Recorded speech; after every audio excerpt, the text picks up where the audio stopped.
من الشیطان الرجیم بسم اللہ الرحمن الرحیم لا اقسم بیوم القیامہ ولا اقسم بالنفس اللوامہ ایحسب الانسان ان لن نجمع عظامہ بلا قادرین علی ان نسوی بنانہ۔ تمام حضرات مبارکباد کے لائق ہیں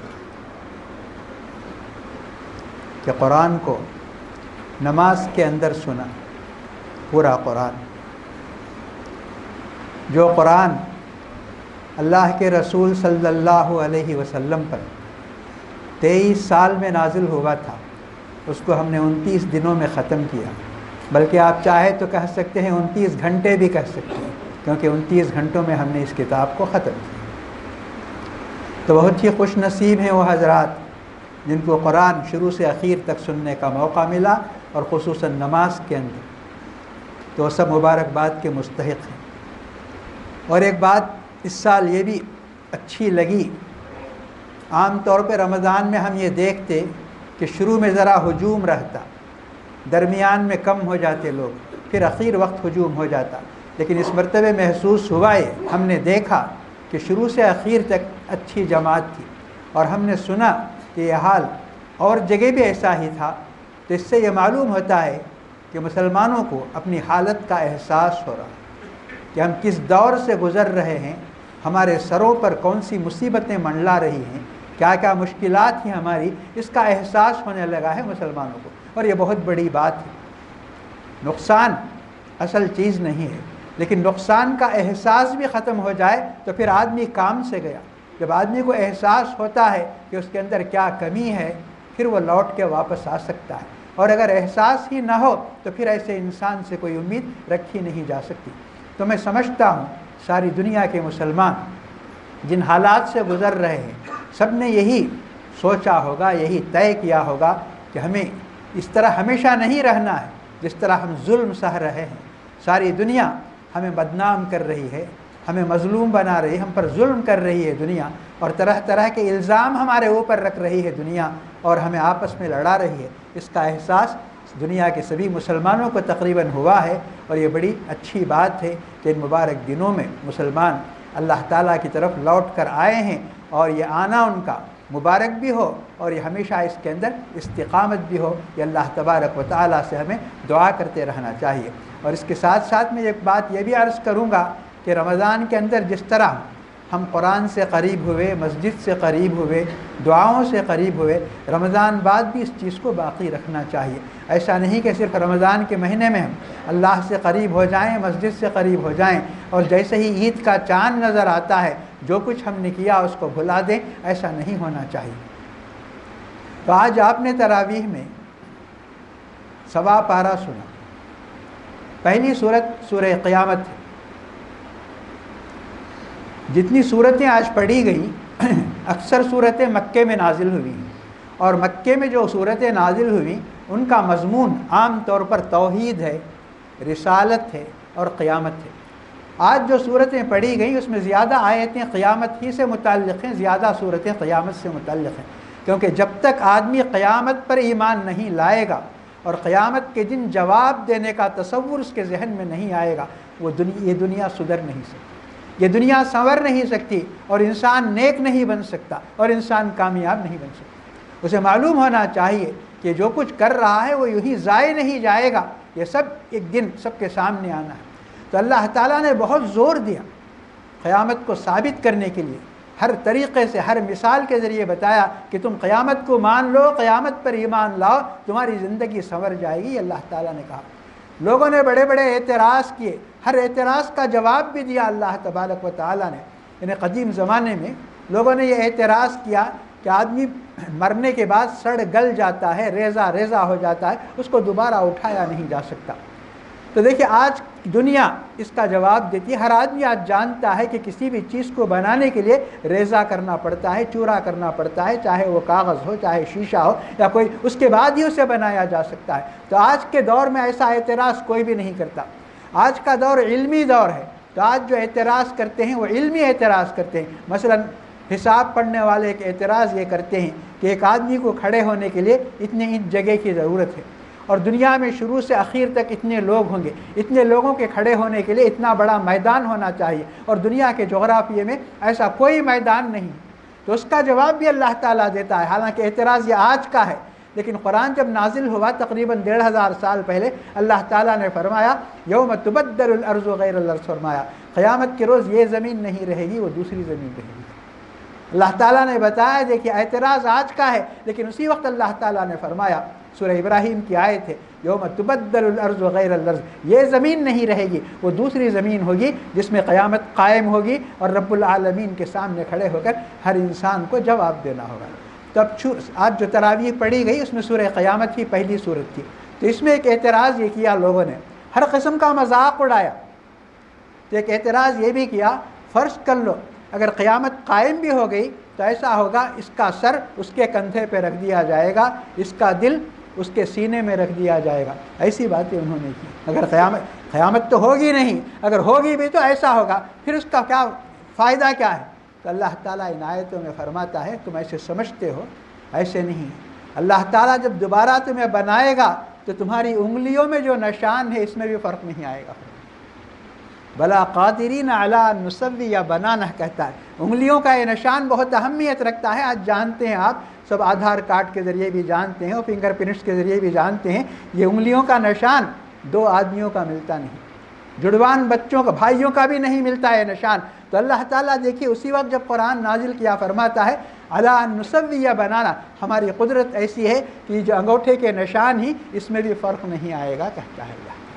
کیا کیا باتیں ہیں دیکھیے، اسی سے معلوم ہوتا ہے کہ قرآن میں قیامت تک جو بھی اعتراض ہوگا، جو بھی بات ہوگی، جو بھی علم ہوگا، ایجاد ہوگا، ان سب کا ذکر قرآن شریف میں ہے تاکہ لوگ سمجھیں۔ جب قرآن نازل ہو رہا ہوگا تب لوگوں کو کیا معلوم ہوگا، اس کی اہمیت کیا معلوم ہوئی ہوگی، فنگر پرنٹس کی اہمیت کیا معلوم ہے، لیکن آج دنیا جانتی ہے۔ تو قرآن نے یہ بات کہی، تو یہ سورہ قیامہ ہے جس میں اللہ تعالیٰ نے کئی دلائل کے ذریعے اپنی قدرت کو ظاہر کیا ہے کہ قیامت ہوگی، اور اللہ تعالیٰ کو قدرت ہے انسان کو دوبارہ بنانے اور کھڑا کرنے کی ضرورت ہے۔ اس کے بعد کی سورت سورہ دہر ہے۔ سورہ دہر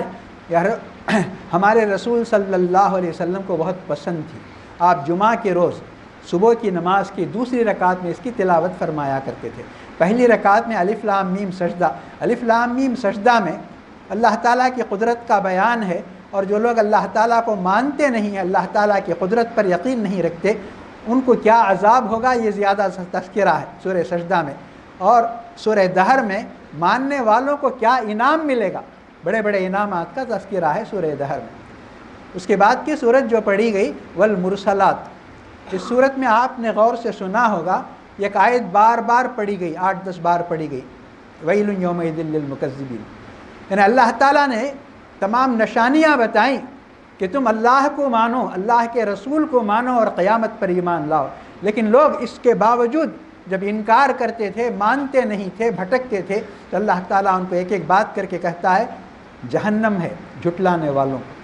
بہت برائی ہے، ہلاکت ہے، بربادی ہے نہیں ماننے والوں کے لیے۔ یہ معنی ہے اس کا، ویل یومئذ للمکذبین کا معنی ہے جھٹلانے والوں کو ہلاکت ہے، بربادی ہے، آگ ہے، جہنم ہے، یہ فرمایا۔ اور سورہ مرسلات کی آخری آیت میں اللہ تعالیٰ فرمایا فَبِأَيِّ حَدِيثٍ بَعْدَهُ يُؤْمِنُونَ، جتنی نشانیاں ہو سکتی تھیں انسان کی آنکھ کھولنے کے لیے اور انسان کے دماغ میں اتارنے کے لیے، ہم نے وہ ساری نشانیاں بتا دی،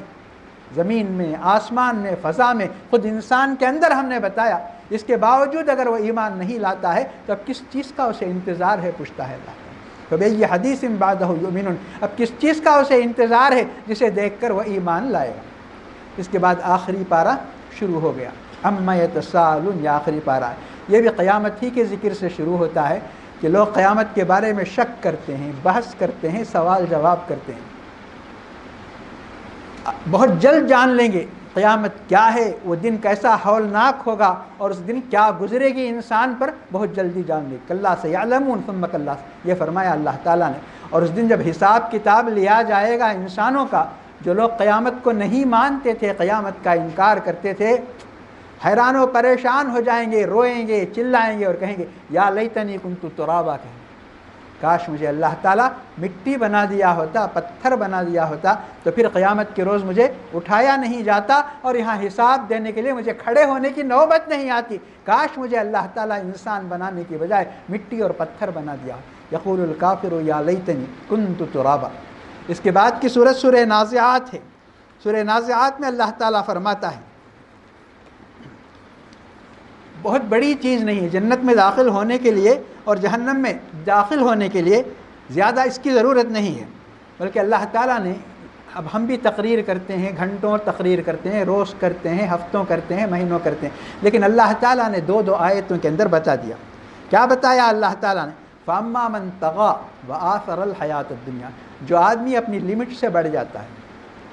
ہر انسان کی زندگی گزارنے کے لیے کچھ قانون ہیں، کچھ قاعدے ہیں، کچھ حدود ہیں، جو انسان ان سے آگے بڑھ جاتا ہے، وَآثَرَ الْحَيَاةَ الدُّنْيَا، اور دنیا کی زندگی کو ترجیح دیتا ہے، دنیا کی نعمت کو، دنیا کی دولت کو، دنیا کے انعام کو، دنیا کے عہدے کے مقابلے میں آخرت کو بھول جاتا ہے۔ دو ہی باتیں، فَأَمَّا مَن طَغَىٰ وَآثَرَ الْحَيَاةَ الدُّنْيا فَإِنَّ الْجَحِيمَ هِيَ الْمَأْوَىٰ، تو اس کا ٹھکانہ جہنم۔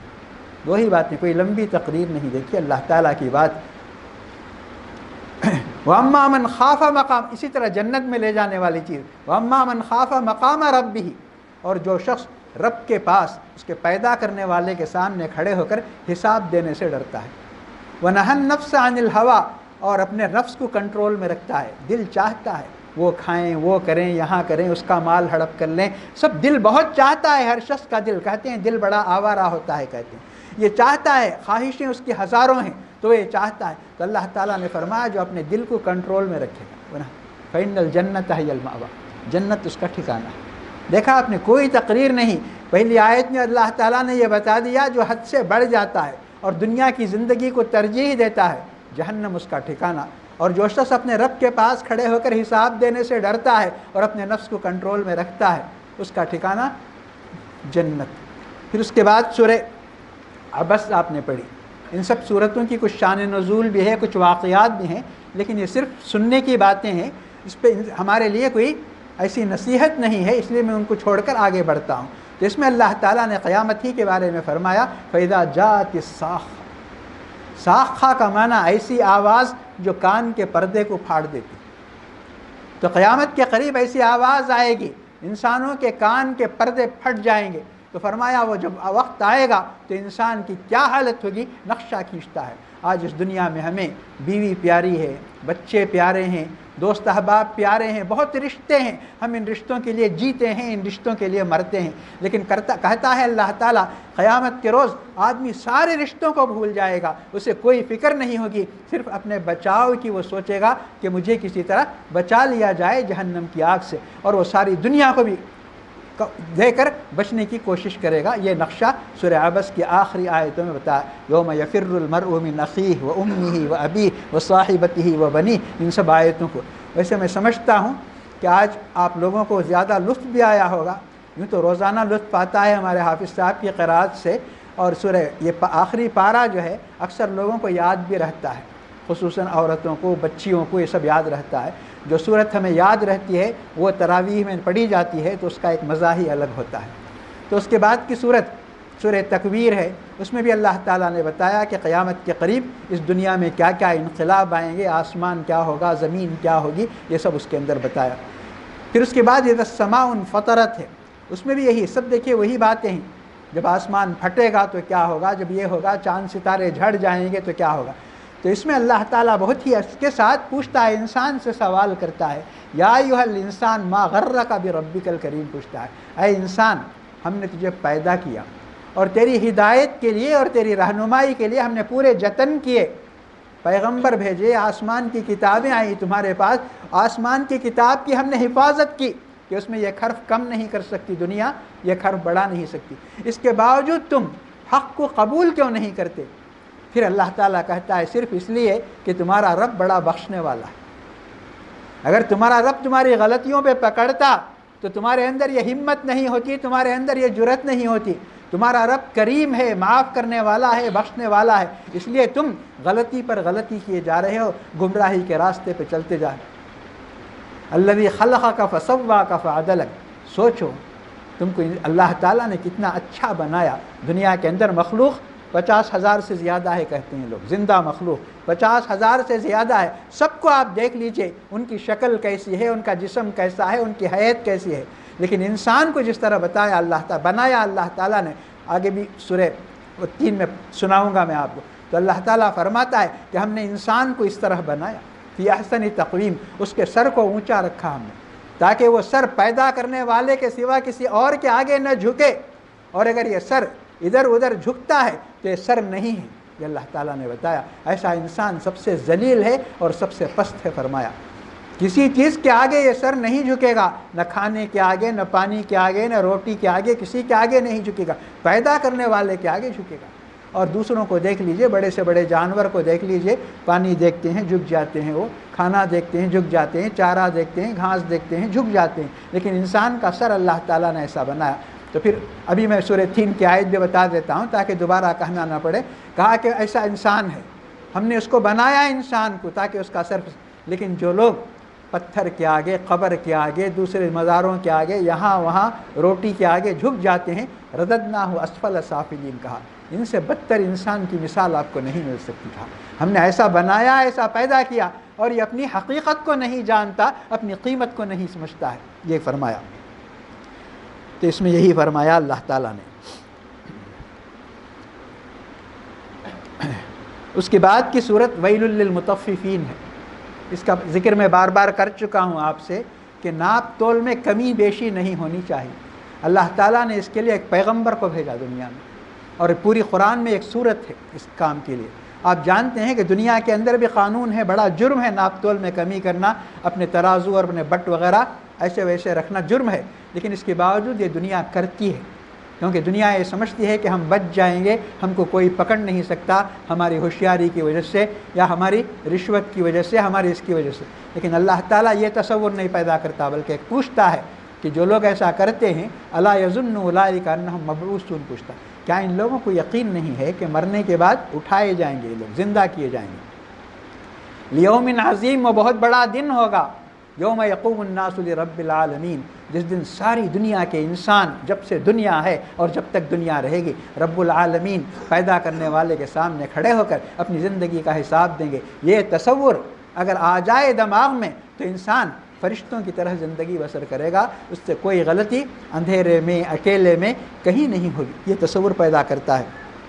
اور کامیاب ہوا اسلام، جب تک قیامت کا تصور زندہ تھا ذہنوں میں، مسلمان بہت اس دنیا میں ایک اجالے اور روشنی کی حیثیت رکھتا تھا، سب کے لیے ایک نمونہ تھا، لیکن قیامت کا تصور کمزور ہوتا ہے تو آج کا مسلمان بھی غیر مسلموں کی طرح نظر آتا ہے۔ پھر سورہ اعلیٰ ہے، اس میں بھی اللہ تعالیٰ نے فرمایا، اس کے بعد بروج ہے اور طارق ہے، ان سب صورتوں میں بھی یہی مضمون ہے۔ اعلیٰ میں اللہ تعالیٰ نے فرمایا بل تؤثرون الحیات الدنیا، تم کتنے نادان ہو، پوچھتا ہے اللہ تعالیٰ۔ یہ ایک دنیا ہے، 50 سال، 60 سال، 80 سال کی دنیا ہے،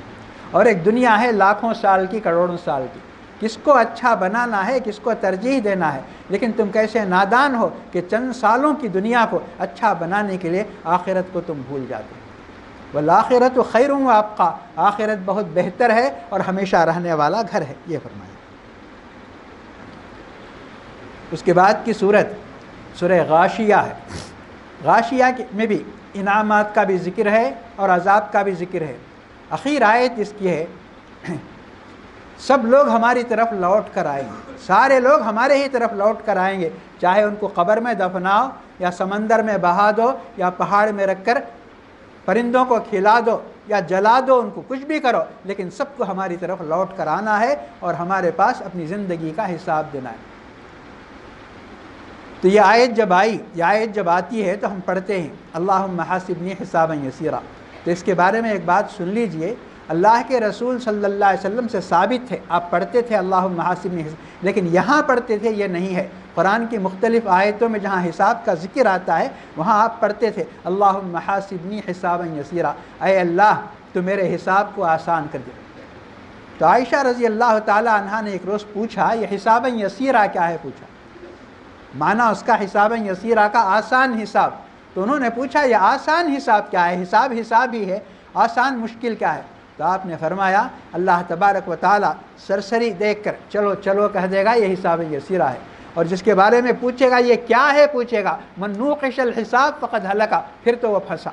وہ کامیاب نہیں ہو سکتا۔ جس کے بارے میں سوال کیا جائے گا یہ کیا ہے، جس کے نام عمل کو دیکھ کر اور جس کو سرسری دیکھ کر آگے بڑھو کہہ دیا جائے گا، تو حساب یسیرہ یہ ہے فرمایا اللہ کے رسول صلی اللہ علیہ وسلم نے۔ تو ہم بھی جہاں بھی حساب کا ذکر آتا ہے وہاں پڑھ سکتے ہیں، کیونکہ مسند احمد کی حدیث ہے، لیکن یہاں پڑھنے کے بارے میں نہیں ہے حساب یسیرہ کہیں بھی۔ اس کے بعد کی سورت سورہ فجر ہے، اس میں بڑی گمراہ قوموں کا تذکرہ ہے۔ دنیا میں بڑی بڑی قومیں تھیں، آج ہم کو یہی نظر آتا ہے امریکہ بڑا ہے، روس بڑا ہے، فرانس بڑا ہے، برطانیہ، لیکن اس سے بڑی قومیں تھیں۔ اللہ تعالیٰ بتاتا ہے کہ ایسی قوم دنیا میں پیدا نہیں ہوئی، یہ فرماتا ہے کیا کیا انہوں نے کارنامے کیے، کیا کیا انہوں نے ایجادات کی، لیکن ان سب کو جب ان کا وقت آیا اور وہ سنبھلے نہیں، اللہ تعالیٰ نے ان کو پکڑ لیا۔ یہ سب کو یاد رکھنا چاہیے۔ یہ ایک آیت اس میں ہے ان ربک لبالمرصاد فرماتا ہے اللہ تعالیٰ طاق میں ہے کس کو کب پکڑنا۔ اگر کسی کو اللہ تعالیٰ جلدی نہیں پکڑتا ہے تو اسے مغرور نہیں ہونا چاہیے، خوش نہیں ہونا چاہیے ہم بچ گئے، یہ نہیں سوچنا چاہیے۔ ان ربک لبالمرصاد، اللہ تعالیٰ انتظار میں ہے، اس کا وقت کب آئے گا تب پکڑے گا۔ اور اس سے پہلے دوسری صورتوں کی آیتوں میں آیا فلا تحسبن اللہ غافلا اما یعمل الظالمون، ہرگز تم یہ مت سمجھو کہ اللہ تعالیٰ غافل ہے، اللہ تعالیٰ جانتا نہیں ہے جو ظالم اس دنیا میں کرتے ہیں۔ سب کے لیے ایک وقت مقرر کیا گیا ہے، وہ وقت جب آئے گا تو اس میں ان کو پکڑا جائے گا۔ پھر اس کے بعد ایک صورت ہے والضحیٰ۔ والضحیٰ پڑھتے وقت، قرآن پڑھتے وقت ایسا سوچئے آپ، یہ قرآن اللہ کے رسول صلی اللہ علیہ وسلم پر نازل ہوا، لیکن ہم سب اس کے مخاطب ہیں، ہم سب سے اللہ تعالیٰ کچھ احکام ہمیں دیتا ہے، ہم سے کچھ باتیں کرتا ہے اللہ تعالیٰ کا کلام۔ یہ سمجھ کر آپ پڑھیں گے تو آپ کو پورا لطف بھی آئے گا اور بڑی تسلی ہوگی اور آپ کا ایمان۔ تو اس کی ایک آیت دیکھیے وَلَسَوْفَ يُعْطِيكَ رَبُّكَ فَتَرْضَىٰ، اس آیت کا معنی کیا ہے؟ بہت جلد تمہارا رب تمہیں ایسی چیز دے گا کہ تم خوش ہو جاؤ، راضی ہو جاؤ۔ تو آپ یہ سوچئے میرا رب مجھ سے کہتا ہے، اگر آپ یہ سوچیں گے، ہم یہ سوچیں گے تو کتنی ہمیں تسلی ملے گی، کچھ بھی ہمیں نقصان ہو جائے، کچھ بھی ہو جائے، لیکن اللہ تعالیٰ ہم سے کہتا ہے وَلَسَوْفَ يُعْطِيكَ رَبُّكَ فَتَرْضَىٰ، جلد ہی دے گا تمہارا رب، تم خوش ہو جاؤ گے اس چیز کو لے کر۔ اور اگر کچھ دنیا میں کسی وجہ سے نہیں بھی ملا، دوسری آیت ہے وَلَلْآخِرَةُ خَيْرٌ لَكَ مِنَ الْأُولَىٰ، دنیا میں نہیں بھی ملا تو آخرت میں ملے گا، اور آخرت میں جو چیز ملے گی وہ ہمیشہ ہمیشہ باقی رہے گی۔ دنیا میں کوئی بھی چیز مل جائے وہ ختم ہو سکتی ہے، یہ فرمایا اس کے اندر۔ اور اخیر آیت میں فرمایا سورہ وَأَمَّا بِنِعْمَةِ رَبِّكَ فَحَدِّثْ، فرمایا اللہ تعالیٰ جو انعام تمہیں کرتا ہے، جو نعمت تمہیں دیتا ہے، اس کا اظہار بھی تمہیں کرنا چاہیے، اس کو سینت کر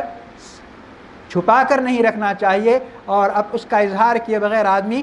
غربت کا اظہار کرے اور اپنی ہر چیز میں یہ ظاہر کرے جیسے اللہ تعالیٰ نے اسے کچھ دیا ہی نہیں، یہ اللہ تعالیٰ کو سخت ناپسند ہے۔ خود ایک حدیث میں آتا رسول اللہ صلی اللہ علیہ وسلم کے پاس ایک آدمی آیا، کچھ مسئلہ پوچھا، آپ نے وہ مسئلہ بتا دیا۔ وہ صحابی کہتے ہیں کہ مجھے آپ غور سے دیکھے، میرے کپڑے میلے کچیلے سستے تھے، تو آپ نے پوچھا کیا تمہارے پاس کوئی مال و دولت نہیں ہے؟ تو میں نے کہا اعطانی ربی کل شیء من المال، کہا میرے رب نے ہر قسم کا مال مجھے دیا ہے، اونٹ دیے ہیں، گائے بکری دی ہے، اور ساری چیزیں، کھیت غلہ سب۔ تو آپ نے فرمایا فلیرا علیک، فرمایا اس کا اثر تمہارے جسم پہ، تمہارے کپڑوں میں، تمہارے گھر میں ہونا چاہیے۔ فرمایا یہی اللہ کا شکر ہے، یہ کہ اللہ کی نعمتوں کا فخر نہیں کرنا چاہیے، لیکن شکر کا مظاہرہ یہ ہے کہ اللہ نے جو چیز ہمیں دی ہے اس کا اظہار کرنا چاہیے، شکر کے ساتھ، فخر کے بغیر، یہ اللہ تعالیٰ نے بتایا۔ پھر اس کے بعد سورہ 3 کی وہ آیتیں میں بتا دیا آپ کو، اللہ تعالیٰ فرماتا ہے کہ ہم نے انسان کو ایسا پیدا کیا، اس کے سر کو سب سے اونچا رکھا، لیکن انسان نے ایسا کیا۔ اس کے بعد کی صورت سورہ علق ہے۔ آپ شروع کے دنوں میں دوسرے تیسرے دن میں سب سے اخیر میں جو آیت نازل ہوئی وہ آپ کو بتائی گئی، قرآن کی سب سے اخیر آیت واتقوا یوما ترجعون فیہ الی اللہ، ڈرو تم اللہ سے اس دن سے جب تم اللہ کی طرف لوٹائے جاؤ گے۔ تو آیت سب سے آخر آیت آج کے پارے میں جو پڑھی گئی وہ سب سے پہلی آیت، سب سے پہلی وہی جو نازل ہوئی، اقرا بسم ربک الذی خلق۔ اقرا کا معنی پڑھو۔ آج پڑھائی بہت عام ہے، آج تعلیم کو بہت عام کر دیا گیا ہے۔ آپ دیکھیں گے بچے کس طرح اسکول کو جاتے ہیں، چھوٹے چھوٹے بچے پہلے نہیں جانے کے لیے روتے تھے، جانے کے لیے روتے تھے، آج نہیں جانے کے لیے روتے ہیں، چھوٹے بچے 3 سال کے بچے بھی۔ تو تعلیم بہت عام ہے دنیا میں، لیکن اللہ تعالیٰ فرماتا ہے صرف نالج کے لیے پڑھنا یہ کافی نہیں ہے۔ اقرا بسم ربک، تمہارے پیدا کرنے والے کے نام پر پڑھو، تمہیں کس نے پیدا کیا، کیوں پیدا کیا، یہ جاننے کے لیے تم پڑھو۔ باقی یہ نالج نہیں، حساب سائنس وغیرہ، ان میں یہ جاننے کی تم کوشش کرو کہ تمہیں کس نے پیدا کیا، کیوں پیدا کیا، زندگی کا مقصد کیا ہے اور ہماری منزل کون سی ہے۔ یہ تعلیم ہے، اصل تعلیم یہ ہے۔ تو اس میں یہی بات بتائی اللہ تعالیٰ نے، اقرا بسم ربک۔ اس کے بعد کی صورت انا انزلناہ فی لیلۃ القدر ہے، یہی لیلۃ القدر ہے جس میں ہم سب اس کی تلاش میں بیٹھے ہوئے ہیں۔ یہ 5 راتوں میں سے کوئی ایک رات ہے، لیکن اللہ تعالیٰ چاہے تو 5 راتوں کو بھی بنا سکتا ہے، کیا اس کے لیے کیا مشکل ہے بتائیے۔ وہ صرف ہمارے شوق کو دیکھنا چاہتا ہے، ہمارے جذبے کو دیکھنا چاہتا ہے کہ ہم اس کی راہ میں کتنی تکلیف اٹھانے کے لیے تیار ہیں، یہ وہ دیکھنا چاہتا ہے۔ مانا کہ تیری دید کے قابل نہیں ہوں میں، تو میرا شوق دیکھ، تو میرا انتظار دیکھ، تو میرا شوق دیکھ، میرا انتظار دیکھ۔ تو ایسے ہمارے اندر ہونی چاہیے، وہ ہماری لگن کو اور ہمارے تڑپ کو وہ دیکھنا چاہتا ہے۔ تو اس کے لیے کیا ہے، وہ 5 راتوں کو بھی شب قدر بنا سکتا ہے لیلۃ القدر۔ تو ہمیں اس کا فائدہ اٹھانا چاہیے، کیونکہ یہ رات گزر جائے گی تو پھر یہ 1 سال بہت لمبا ہوتا ہے، پتہ نہیں اس وقت تک کون رہیں گے، کون نہیں رہیں گے، کس حالت میں رہیں گے، کیسے رہیں گے۔ تو اس لیے ہم کو یہ بتایا گیا کہ صبح ہو گئی تو شام کا انتظار نہ کرو، یہ فرمایا۔ شام ہو گئی تو صبح کا انتظار نہ کرو، جو کام کرنا ہے کر لو، ختم کر لو، یہ بتایا گیا۔ پھر ایک آیت ہے والعادیات ضبحا، ایک صورت ہے، 5 آیتیں شروع کی، والعادیات ضبحا فالموریات۔ یہ 5 آیتوں میں اللہ تعالیٰ گھوڑے کی قسم کھاتا ہے، گھوڑے کی قسم کھاتا ہے، کہتا ہے کہ گھوڑا کتنا وفادار ہے، کہتا ہے گھوڑے کا مالک کیا دیتا ہے اسے، گھاس دیتا ہے، گھاس بھی اس کی بنائی ہوئی نہیں ہے، پانی دیتا ہے، وہ بھی اس کا برسایا ہوا نہیں ہے، لیکن وہ گھوڑا گرمی میں، بارش میں، طوفان میں، آندھی میں اس کے مالک کو لے کر چلتا ہے، میدان جنگ میں جاتا ہے، تلواروں کا سامنا کرتا ہے، پورا مقابلہ کرتا ہے۔ 5 آیتوں میں اللہ تعالیٰ ذکر کرتا ہے گھوڑے کے خط۔ 6 آیت میں کہتا ہے ان الانسان لربہ لکنود، کہتا ہے لیکن انسان اپنے رب کا ایسا وفادار نہیں ہے۔ گھوڑا گھاس اور پانی پی کر اتنا وفادار ہے اپنے مالک کا کہ جب تک اس کا مالک زندہ ہے وہ باقاعدہ اسے بچانے کی کوشش کرتا ہے، مالک مر بھی جاتا ہے تو اس کے منہ کو، اپنے منہ سے مالک کے جسم کو پکڑ کر اس کے گھر تک پہنچاتا ہے، چھوڑ کے نہیں آتا اس میدان جنگ میں۔ تو یہ 5 آیتوں کے بعد اللہ تعالیٰ اس آیت کو بتاتا ہے، آپ سوچ کر دیکھیے کیسی آیت ہے کہ گھوڑا اتنا وفادار ہے اس کے مالک کا، لیکن انسان اپنے مالک کا وفادار نہیں، بڑا ناشکرا ہے۔ فرمایا ان الانسان لربہ لکنود۔ اس کے بعد کی صورت ہے الہاکم التکاثر۔ اللہ تعالیٰ فرماتا ہے کہ تم اپنی ضرورت کے مطابق کماؤ، کھاؤ، یہ سب کرو، اور زیادہ کماؤ، اللہ تعالیٰ کے راستے میں خرچ کرو، بے شمار مقامات ہیں، ضرورت ہے تمہاری مدد کی، تمہاری مالی مدد کی، تمہارے تعاون کی، لیکن کبھی ریس نہیں ہونا چاہیے، اس کا کاروبار مجھ سے بڑا ہے، مجھے اس سے آگے بڑھنا چاہیے، یہ نہیں ہونا چاہیے، فرماتا ہے اللہ تعالیٰ۔ وہ جب آتا ہے تو آدمی اندھا ہو جاتا ہے، جب مقابلہ ہوتا ہے، اس کا گھر میرے گھر سے اچھا ہے، اس کے کپڑے میرے کپڑے سے اچھے ہیں، اس کی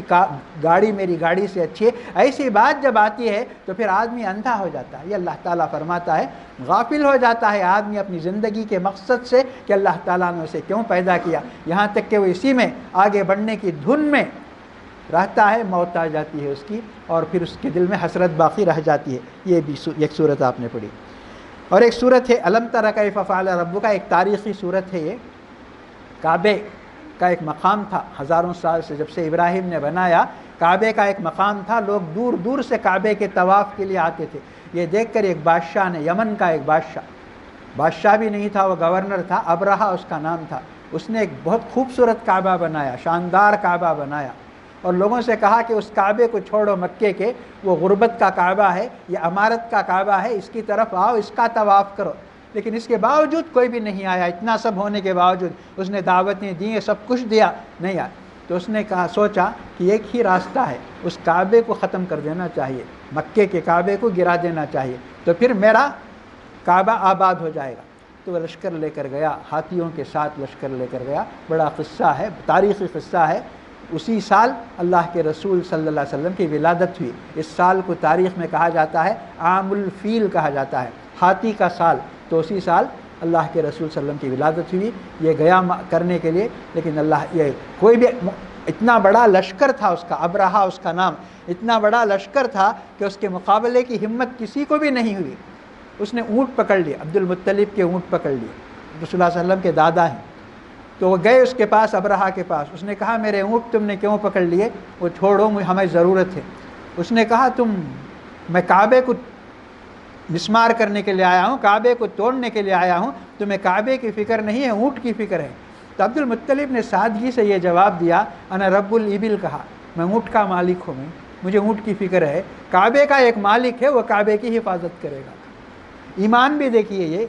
کعبے کا ایک مالک ہے، وہ کعبے کی حفاظت کرے گا، میں اونٹ کا مالک ہوں، میں اونٹ چاہتا ہوں۔ تو مکے میں کوئی بھی مقابلے کے لیے قابل نہیں تھا، تو اللہ تعالیٰ نے آسمان سے لشکر بھیجا، اسی کا ذکر ہے، الم تر کیف فعل ربک باصحاب الفیل الم یجعل کیدہم فی تضلیل۔ اس صورت میں آپ یہی واقعہ پڑھیں گے۔ اس کے بعد کی ایک صورت ہے ارأیت الذی یکذب بالدین۔ اللہ تعالیٰ فرماتا ہے کہ جن لوگوں کے دل میں ایمان نہیں رہتا، جو دین کو جھٹلاتے ہیں، وہ کوئی بھی اچھا کام نہیں کرتے، کسی مسکین کا خیال نہیں کرتے، نماز بھی پڑھتے ہیں تو دل لگائے بغیر غفلت سے بے وقت پڑھتے ہیں، مثلا عصر کی نماز 6 بجے پڑھیں گے، 6:30 بجے پڑھیں گے، جماعت سے نہیں پڑھیں گے، اور نماز کے جو ارکان ہیں ان ارکان کا وہ خیال نہیں کریں گے، ایسا پڑھیں گے۔ یہ اللہ تعالیٰ نے اس صورت کے اندر بتایا کہ بہت ہی نماز پڑھنے والوں کے لیے اللہ تعالیٰ نے کیا فرمایا؟ ویل للمصلین فرمایا، یہ نماز پڑھنے والوں کے لیے ہلاکت ہے، بربادی، نماز پڑھنے والوں کے لیے۔ تو کیسی نماز پڑھنے والوں کے لیے؟ جو اس کے ارکان کا خیال نہیں رکھتے، اور اس کی تمام باتوں کا، اس کے آداب کا خیال نہیں رکھتے، اس کے وقت کا، اس کی جماعت کا خیال نہیں رکھتے۔ اس کے بعد کی صورت ہے اذا جاء نصر اللہ والفتح۔ اللہ تعالیٰ نے اسلام کو کیسے غالب کیا، دیکھیے آپ اسلام کی تاریخ سنتے ہیں، پڑھتے ہیں کہ بڑی مشکل سے 1 مہینے میں 1 آدمی مسلمان ہوتا تھا، دن رات کی محنت سے۔ اس کے بعد لیکن اللہ کے رسول مایوس نہیں ہوئے، یہی سب سے بڑی شرط ہے۔ آدمی کو کامیاب ہونے کے لیے مایوس نہیں ہونا چاہیے، مایوسی کفر ہے، امید ایمان ہے، مایوسی کفر ہے۔ تو اللہ کے رسول صلی اللہ علیہ وسلم نے کام کیا، مسلسل کام کیا، مار کھائے اور بستی وطن چھوڑ دیا، سب کچھ بھی۔ تو اب اللہ تعالیٰ فرماتا ہے اب دیکھو اس دین میں داخل ہونے والے جماعت جماعت اور قبیلے قبیلے، خاندان خاندان، ملک در ملک اسلام میں داخل ہو رہے ہیں، یہ اللہ تعالیٰ نے فرمایا۔ اور اللہ کے رسول صلی اللہ علیہ وسلم نے اتنا ہی نہیں کیا، اطراف کے جتنے بھی بادشاہ تھے، یہاں تک کہ روم کے بادشاہ کو بھی آپ نے خط لکھا، ایران کے بادشاہ کو بھی آپ نے اسلام کی دعوت دی، اور کتنے لوگ اسلام قبول کیا۔ اس کے بعد اخیر کی 3 صورتیں ہیں، اخیر کی پہلی صورت، 3 صورتوں میں اخلاص ایک صورت کا نام ہے، پوری توحید کی تعلیم ہے، پورے قرآن کی تعلیم کا خلاصہ ہے اخلاص میں، اللہ کے بارے میں کیا عقیدہ رکھنا چاہیے۔ اس کے بعد کی 2 صورتیں ہیں قل اعوذ برب الفلق قل اعوذ برب الناس۔ اس میں حفاظت کی باتیں کی گئی ہیں، آدمی کی حفاظت، اس کے بچوں کی حفاظت، اس کے گھر کی حفاظت، یہ سب تعلیم ہے۔ اور حدیث میں آتا ہے، بخاری مسلم کی حدیث ہے کہ پیارے رسول صلی اللہ علیہ وسلم سونے سے پہلے ان 3 صورتوں کو پڑھتے تھے، قل هو اللہ احد سے پڑھ کر اپنی ہتھیلی پہ پھونکتے تھے، پھونک کر کیا کرتے تھے؟ جہاں تک ہاتھ پہنچتا اپنے پورے جسم پر مل لیتے تھے، اور اس کے بعد لیٹتے تھے، سوتے تھے یا آیا۔ تو یہ سب چیزیں دیکھیے بہت برکت کی چیزیں ہیں، بہت اہمیت کی چیزیں ہیں، ہم ان کو معمولی سمجھ کر اور ان کی قدر اور اہمیت کو جانے بغیر ہم چھوڑ دیتے ہیں، نظر انداز کر دیتے ہیں۔ تو اللہ کے رسول صلی اللہ علیہ وسلم، اللہ آپ کی حفاظت فرما رہا ہے، لیکن اس کے باوجود آپ اہتمام فرماتے تھے کہ سونے سے پہلے یہ 3 صورتیں پڑھتے تھے، پڑھ کر اپنی ہتھیلی پہ پھونک کر اپنا ہاتھ جہاں تک جاتا اپنے بدن پہ پھیر کر سوتے تھے۔ تو کم سے کم یہ ایک سبق یاد رکھ لیجئے کہ ہمیں بھی مختلف مسائل میں، پریشانیوں میں، بیماریوں میں، افکار میں ہم گھرے ہوئے ہیں، پھنسے ہوئے ہیں، تو اگر کچھ بھی نہیں کر جو کچھ کرنا ہے، تدبیر کرنا ہے، کوشش کرنا ہے، لیکن اس کے ساتھ یہ بہت آسان ایک نسخہ ہے کہ ہم سونے سے پہلے یہ 3 صورتیں، تو کم سے کم اس کا اتنا تو فائدہ ہوگا، اگر کسی کو یاد نہیں ہے تو یہ 3 صورتوں کو یاد کر لیں گے، اور اس کی برکت سے وہ فائدہ اٹھائیں گے، اور اس کا اثر وہ ضرور اپنی زندگی میں دیکھیں گے۔ تو انہی پر یہ قرآن شریف ختم ہوتا ہے، اور میں نے پہلے ہی آپ کو مبارکباد دی کہ آپ لوگوں نے قرآن شریف کو بہت ہی غور کے ساتھ سنا، شوق کے ساتھ آپ نے سنا۔ اللہ تعالیٰ قرآن کی تعلیم ہمارے دلوں میں، ہمارے دماغوں میں، ہمارے گھروں میں، ہماری زندگیوں میں داخل کر دے، تو یہ بڑا کام ہے۔ صرف سننا اور مزہ لینا یہ حاصل نہیں ہے، بلکہ سننے کے بعد عمل نہیں کرنا یہ گناہ کی بات ہے۔ سنے بغیر عمل سے غافل رہیں گے تو اتنا برا جرم نہیں ہے، لیکن سننے کے بعد اگر اس پر عمل نہیں کریں گے تو یہ بہت بڑا جرم ہے، یہ بہت بڑی غفلت ہے۔ تو میں دعا کرتا ہوں کہ اللہ تعالیٰ مجھے، آپ کو اور دنیا کے تمام مسلمانوں کو قرآن کے احکام کو سمجھنے اور اس پر عمل کرنے کی توفیق عطا فرمائے، کیونکہ یہ قرآن انسانیت کی عزت کے لیے نازل کیا گیا۔